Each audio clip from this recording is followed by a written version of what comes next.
we should have made education free of charge, because the situation we find ourselves in now was deliberately created through education.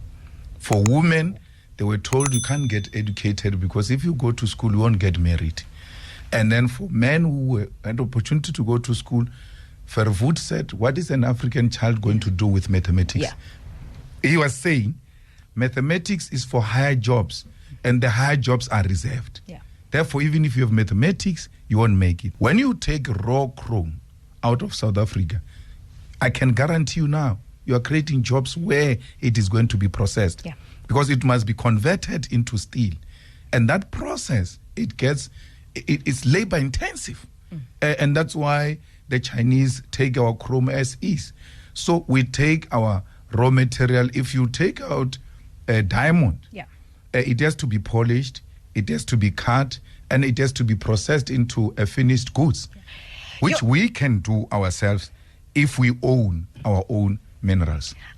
In Niger, they just made a decision.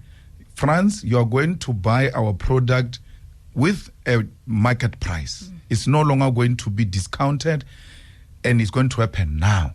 So you don't need anything. You need a political will, a determination. But the problem is that you've got a group of old men and women who are compromised from CODESA. We don't know what the Oppenheimer family discussed with them when they went into exile. They said to them, we are going to end apartheid.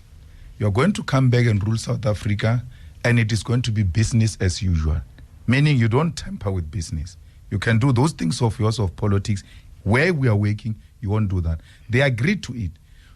Every town in the whole of South Africa, small or big, has got a statue honoring apartheid generals. And Mugabe said, you can't tell me about South Africans are even scared to hit a statue of a white person. That's how much we are so compromised. So we need a new generation, which is not part of those commitments. We don't owe CODESA anything. We don't know what these guys discussed. They've had their 30 years to deliver on the product. We're a new generation with new challenges, and we cannot dare to CODESA minutes which we don't have. Let's get our own capital. Let's generate our own capital. The white capital has kept liquid cash in the banks, and is refusing to invest it back into our economy because of pure racist reason, that they do not trust black men, and that they can't put their money in a country where they've got no guarantee. So rather liquid cash, because if anything happens, you just press transfer. But you can't transfer a building. You can't transfer an infrastructural development. So the rest will rather not entertain. I'm still to see very few white guys, maybe Carl Niels is one of them, who have no dual citizenship. Every white person that you know who's at that level, they've got South African passport, and they've got a British passport or a German passport. Because they don't want. They are not here. They are here fiscally because they are milking us, but they are somewhere else. So we need to create our own money. That's why we must own the state bank. We don't manufacture a car, but we manufacture a fighter jet. How can we make the machines to fly and be unable to produce machines that are mobile on the road? It's a deliberate decision, and it is those... every time a president travels, you see him sitting here and the other president sitting here. They sign some documents there. That's where they are signing that, no, you won't do those things of cars. We are going to send German cars to you. And because you want to create jobs, you will assemble them there. You don't have to produce. So we are assembling German vehicles in South Africa. So we have no reason not to produce a car. Denel, if it can produce a fighter jet, a car is nothing. It needs a political will. The biggest problem is corruption, which is not punishable. Because you can steal the money anyhow you want. It doesn't matter. And Floyd makes this point with ease. He says, when you enter government buildings, for a second you'll even think there are no adults in this building. What do you mean? He says a ceiling is falling, and an adult is working under that falling ceiling. An adult sees nothing wrong with that. Only children, when a ceiling is falling, they can't attend to it. Why would elderly people behave in a manner our people are behaving? So it's one of those things that we have a responsibility when we take over to instill a different culture. Our foreign policy, especially with the African continent, is that this continent is one. It has always been one. And you can't say, I don't like apartheid, I don't like colonialism, but I support borders. The borders were imposed on us by the colonialists during the scramble for Africa. And therefore, in undoing the work of colonialism, the borders have to be done away with. And you can't say, when you do away with the borders, these people are going to come into South Africa because they are starving where they are. We are starving in Limpopo. There's no border between us and Gauteng. But we have not left our homes there, and Limpopo is peoplesless because they went to Gauteng where there are resources, and because there is no border, they are flocking there. No one will ever abandon their countries to come here. If you want to go to Nigeria to go and try some business opportunities or anything of that sort, wake up in the morning and go. Why are the Europeans allowed to do it? They eat breakfast in Milan, in Italy, and go and sleep in Paris without a hassle.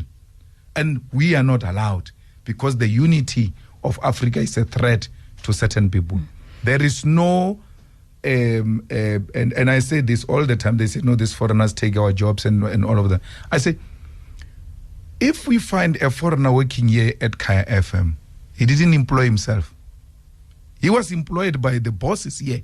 So you cannot fight this one. You have to fight the bosses that we must be given a preference, which we agree with. But let's not allow them to make us fight amongst ourselves because they enjoy that. They hire foreigners and then they come to you and say, you can't get jobs because foreigners have taken jobs all over.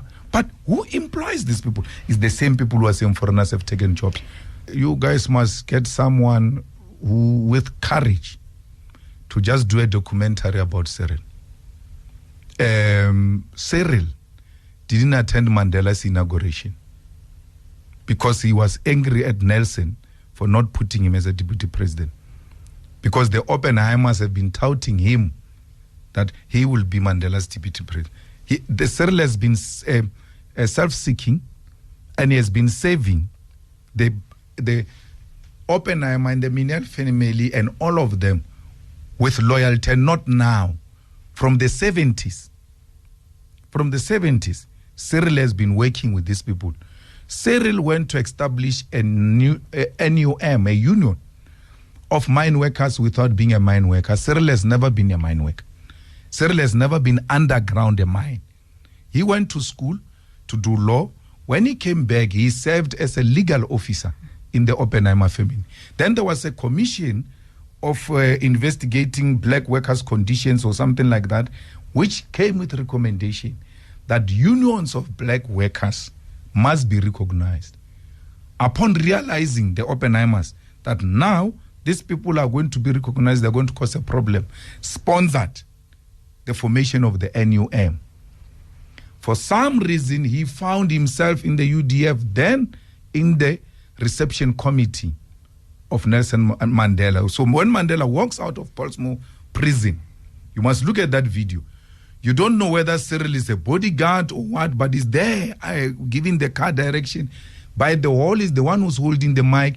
This guy is infiltrating Nelson. When Nelson arrives, sleeps one night in Soweto, and then comes back comes to Johannesburg. With which money? From where?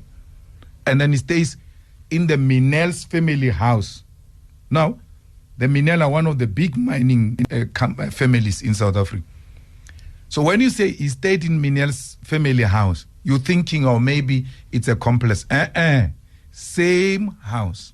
He meets Minel's children on the passage wearing gowns.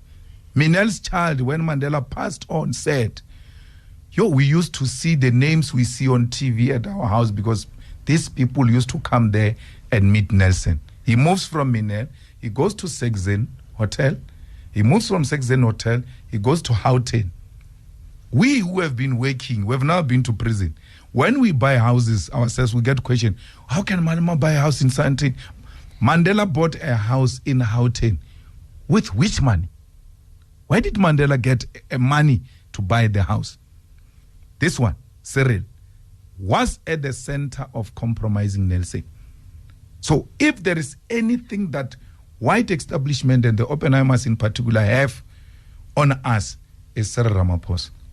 The Oppenheimers are forming a political party every day in South Africa just to upset the system, because in their reading of situation, they like the EFF is going to emerge and pass the DA and merged with the ANC. They've got a majority. It's undesirable. They write there in their website that no, this is not it's not a desirable situation.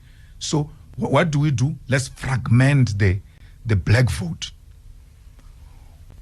What are the things that you look at in financing Rise Mzansi? Because that guy has got no history of mobilization of anything except being an editor of a newspaper. You give such a person 50 million and you say, no, it's donation. It's not donation. It's a formation of a political party. And then there is that lady who was a speaker here in Johannesburg. We wake up in the morning, Sarah's got posters. Poster. Correct poster. It's very expensive. Where did she get the money? She was struggling here with us in Johannesburg. Then you've got Herman Masham with no idea what he's doing.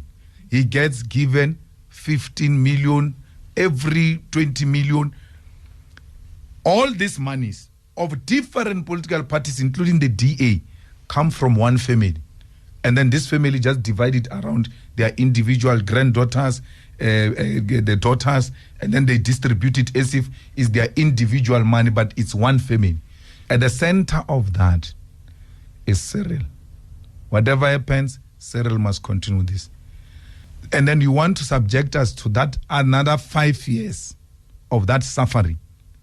And I don't understand why these guys don't take him on the basis of facts. Because these people were there.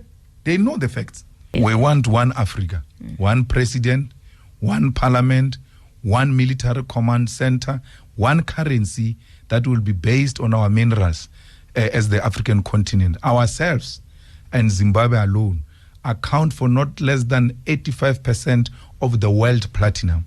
Imagine we become one thing and we hold our platinum and say we're determining the price now, like they do with the oil, those who have the oils, the Arabs and all of that. Although their oil is based on dollar, but they are benefiting out of it and they've developed their countries based on their natural resources. So we need one Africa and we must speak in one voice. That's how the Security Council is going to respect us. That's how China is going to respect us. How can Swaziland go and negotiate with China and say we are equal to China? Swaziland, Lesotho, Botswana, on the basis of what? Size matters in politics. And the more we come together, the more the world will respect us. I'm a king, yes, I'm a king, I'm a king,